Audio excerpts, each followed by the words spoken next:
is really so unfair. I have to freaking deal with Trumpity Trump, and y'all are going to college for free. That the average man in the UK is now 5 feet 10 inches, and the average woman is 5 feet 5 inches. Whoa. Y'all are tall. According to the Sunday Times, while the USA has the most... How the hell do we have 565 billionaires, but people live in poverty here? This is supposed to be the land of the free, the land of the people, and we have almost 600 billionaires, and then there's families who can't even afford dinner at night? Am I the only one who sees an issue here? You guys get over a month of paid vacation?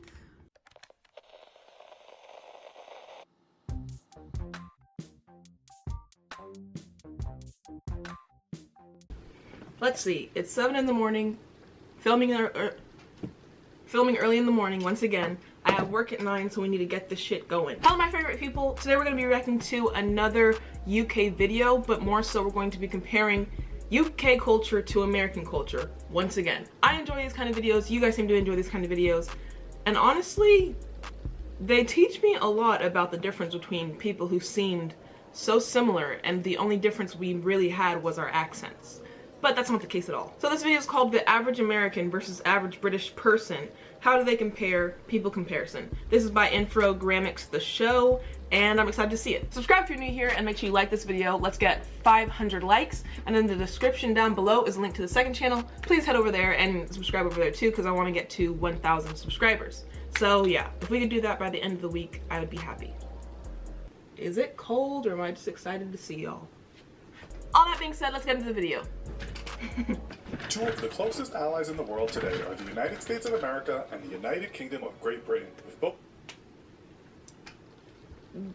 Why? What do y'all need from us? I mean, aside from like our military equipment and money, I guess, what could we possibly give y'all? Countries considering their bilateral partnership to be the strongest of bonds. The British-American bloodline runs deep, with millions of Americans identifying themselves as having either English, Scottish, Welsh, or Scotch-Irish ancestry. Given these close ties, we thought it would be fun to compare these two powerful nations in this episode of the infographic show, The Average American versus the Average Brit.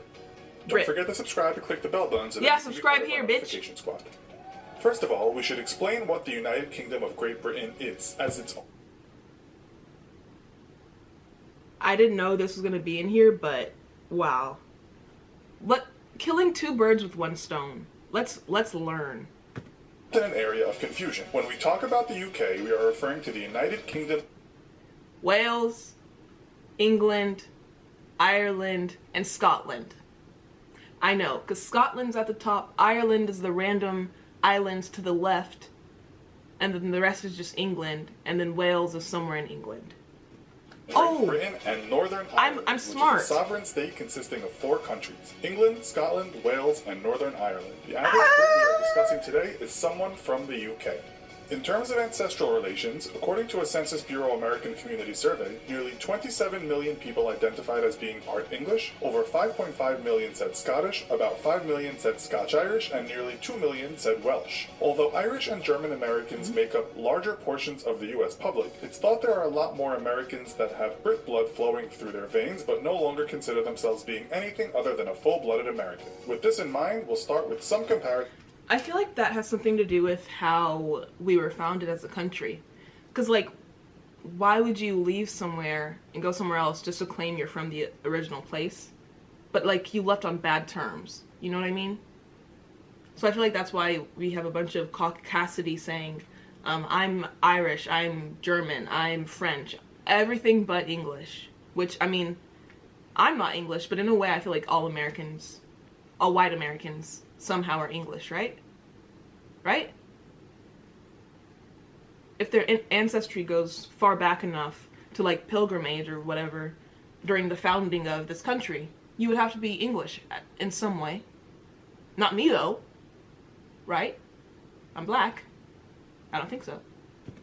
Of a physical nature. The average Brit stands just a fraction taller than the average American, with the BBC lately reporting that the average man in the UK is now 5 feet 10 inches and the average woman is 5 feet 5 inches. Whoa.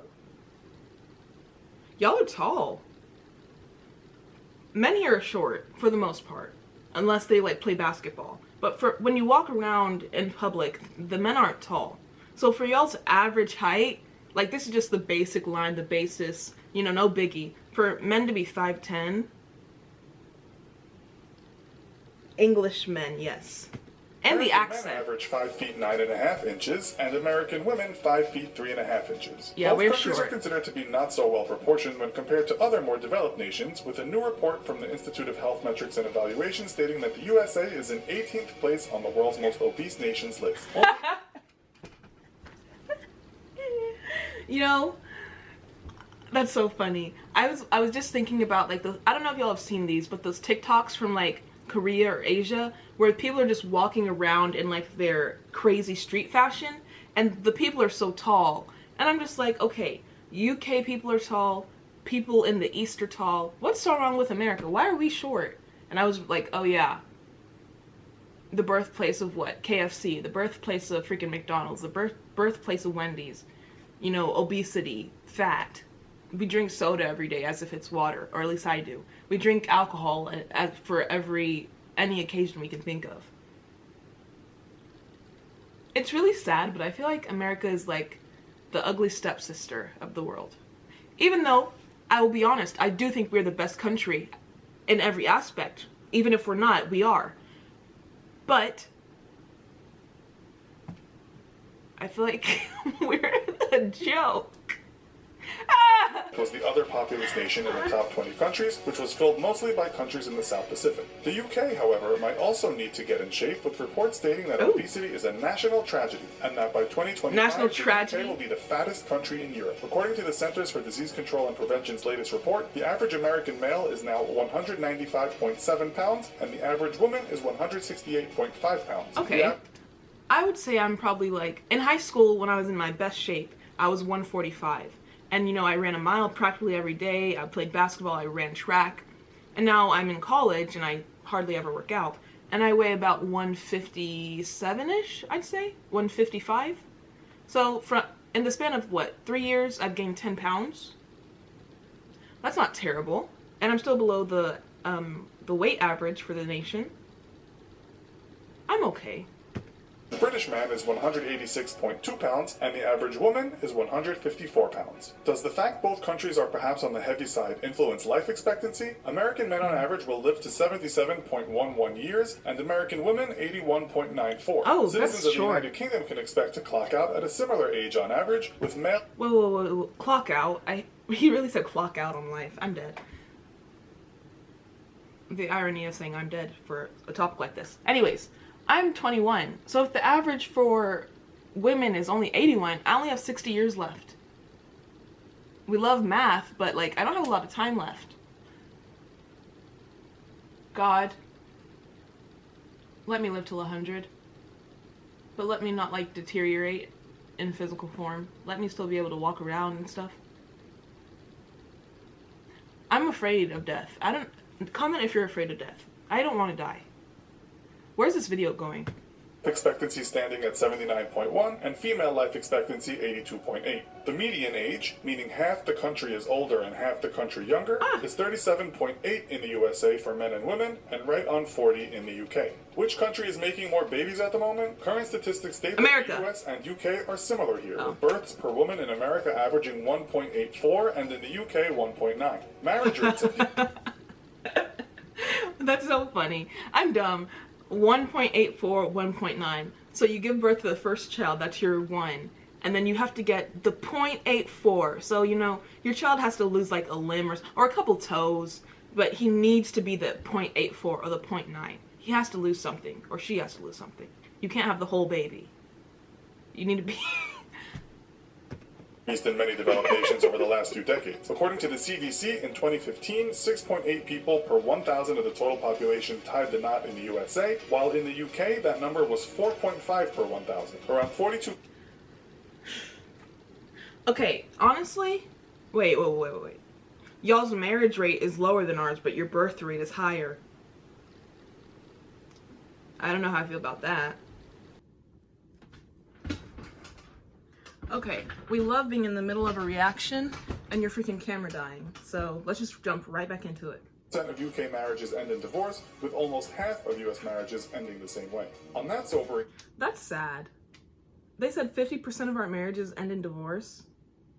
Of UK marriages end in divorce, with almost half of US marriages ending the same way. On that sobering note, we'll take a look at money matters. In terms of industry, both nations are considered champions of the world, but according to the United Nations Economic Commission for Europe, the USA citizen grosses a higher salary than the average UK person. The average... And it was interesting for me to hear y'all's take on your healthcare system and the pay and wages for doctors and nurses.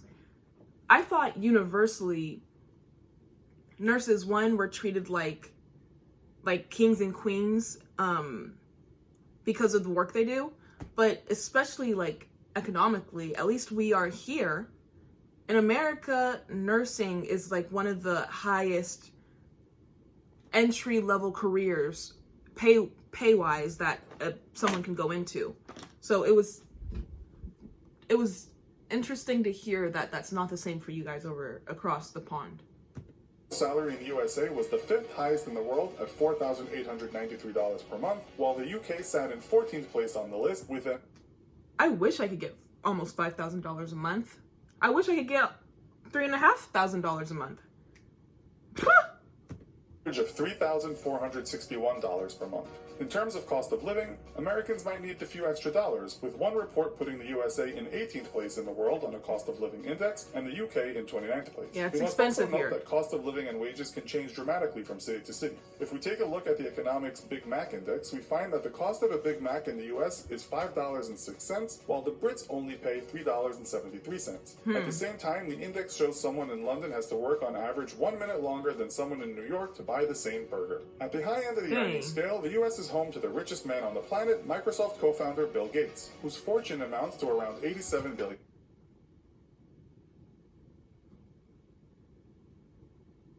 What?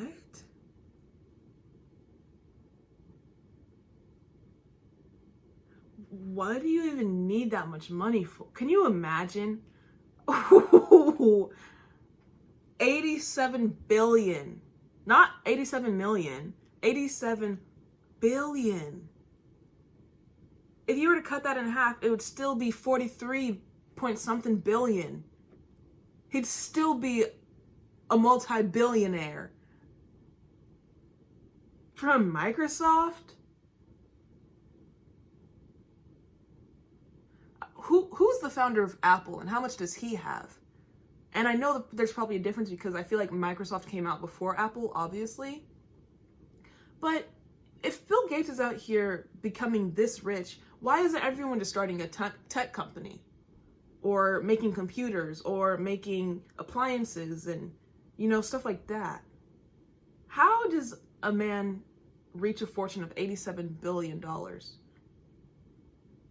That's crazy, but it's inspirational. Wow. That's crazy. The richest person in the UK is actually listed as two brothers, who are part of the Hinduja family. Their net worth is around $16.9 billion, according to Forbes. In total, there are 130... Who are they? Hinduja family. Nothing like the Kardashians. Their net worth is around $16.9 billion, according to Forbes. In total, there are 134 billionaires based in the UK, according to the Sunday Times, while the USA has the most... How the hell do we have 565 billionaires, but people live in poverty here? This is supposed to be the land of the free, the land of the people, and we have almost 600 billionaires, and then there's families who can't even afford dinner at night? Am I the only one who sees an issue here? Not to say that it's the billionaires' problem to fix our country, but sir, 1% of your income would literally solve almost every problem in this country. They could literally fund our military. They could fund our healthcare system. They could fund the police. We don't want to fund the police, though. My point is, they could do a lot with 1% of each person's income. Our country would look like Japan structurally. You know, all these weird videos that you see of like skyscrapers and weird trains and stuff going, like technological advancements, we could reach that if our country wasn't so selfish. If the people in our country actually acted like one instead of being very self-motivated. But then again, I feel like that's all a part of the American ideal. Everyone has a chance to become successful. So it's kind of like, it really is like the Hunger Games in America.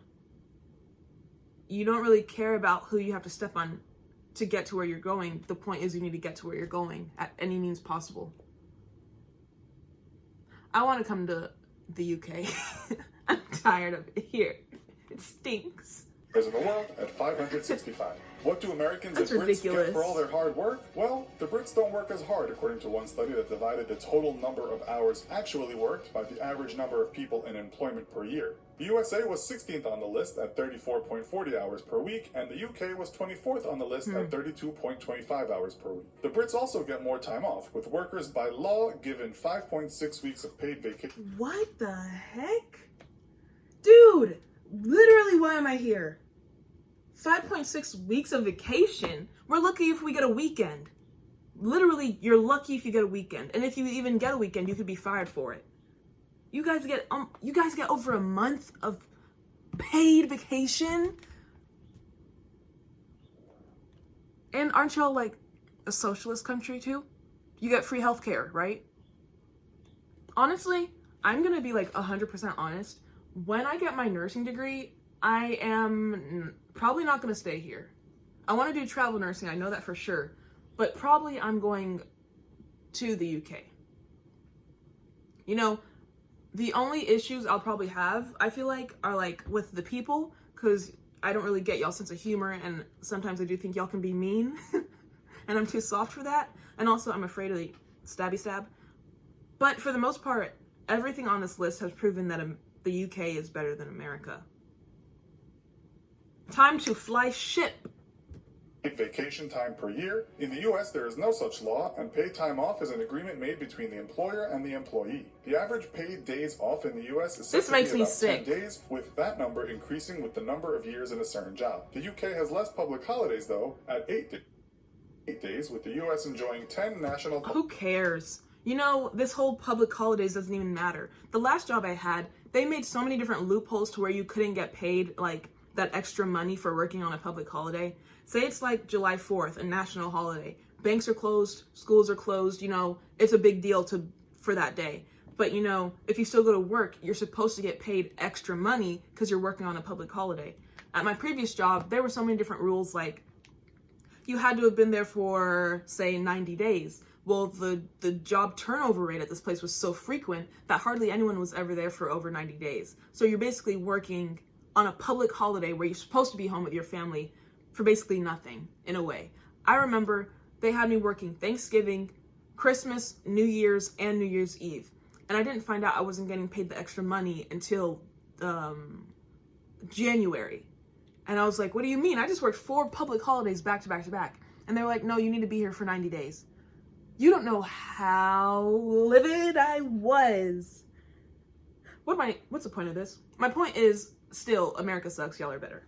With literally every single thing on this chart right now, America doesn't measure up. Holidays.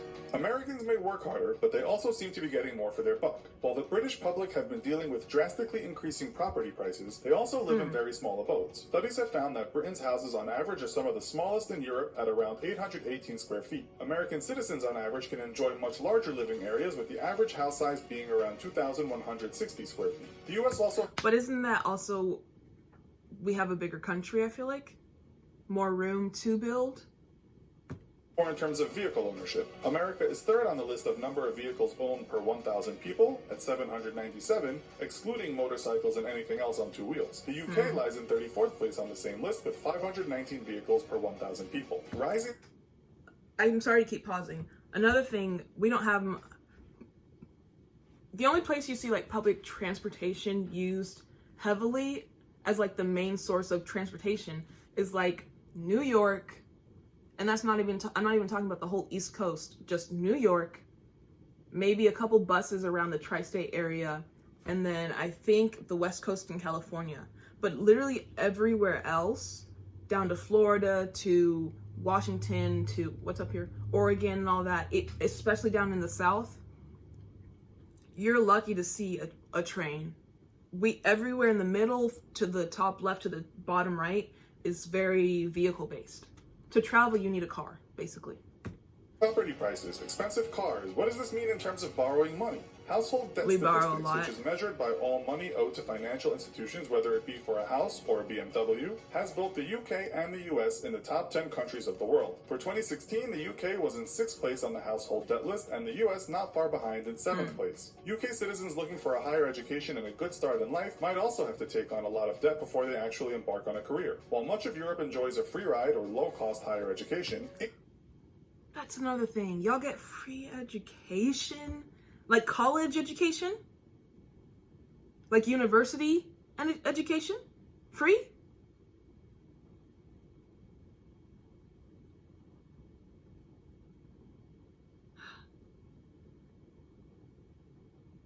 This is really so unfair. I have to friggin' deal with Trumpity Trump, and y'all are going to college for free.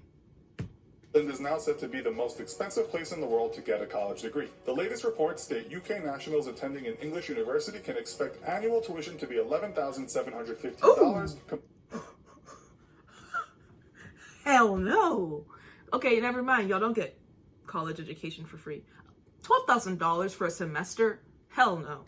To the $9,410 Americans pay on average per year. On average, the class of 2016 in the USA owed around $37,172 in loans, while students graduating from a university in England could expect to owe as much as something in the region of $40,000 to $55,000. Scotland, Wales, and Northern Ireland all have cheaper university tuition fees, or no tuition fee for Scottish people studying in Scotland. Students may still have to borrow to study, though, with a recent report by the Student Loans Company stating the average student debt in Northern Ireland and Scotland was around $26,000 and $15,000 respectively. The Welsh have part of their tuition fees paid for by the Welsh government, but students still rack up debts on average of around $24,000. UK citizens may take some comfort in matters of healthcare, with most costs covered by Britain's National Health Service. This Americans part's are gonna not make so me fortunate, mad. with an article in The Atlantic this year stating that more than a quarter of Americans said that someone in their household was struggling to pay off crushing medical debts. With that, we come to the end of today's show. Head on over to the... So in conclusion, America is trifling and everything in Europe is better, as expected. Free college tuition, free health care, lower cost of living.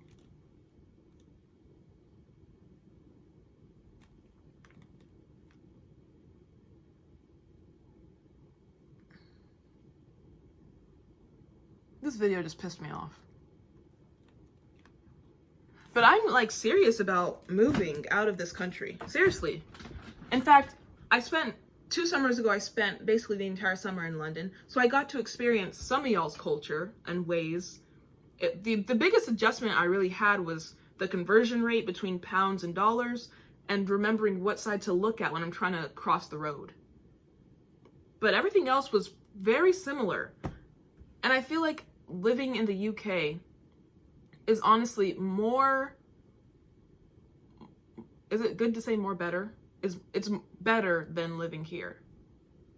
So, see me soon. I'm coming across the pond. America is shite. I'm officially a British person. A bed. Or a lady's bed, if you will. Okay, bye.